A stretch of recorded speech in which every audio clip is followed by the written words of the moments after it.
छने बना थे सतरंगी, छने छने बना थे सतरंगी। खखरा बेगा घुमा थे, जने तने बन के रे फिरंगी। नदिया समुद्र चली जाते, बजाते बजाते रे सारंगी।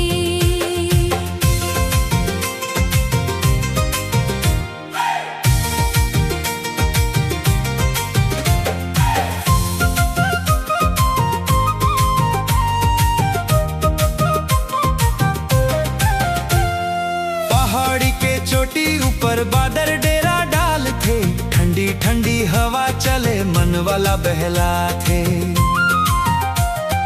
जंगल भीतर फूल फूले, महुआ खुशबू बिखरा थे। कोयल मीठे बोल सुना के सुते मन ला जगा थे।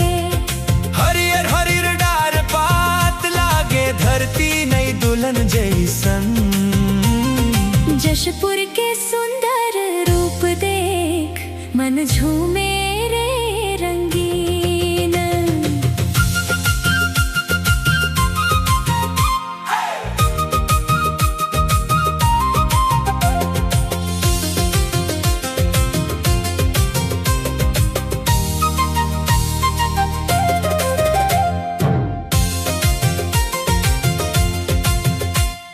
नदिया के निर्मल पानी कल कल गीत सुना थे। छोटे छोटे मछली संग लहरिया खेल दिखा थे।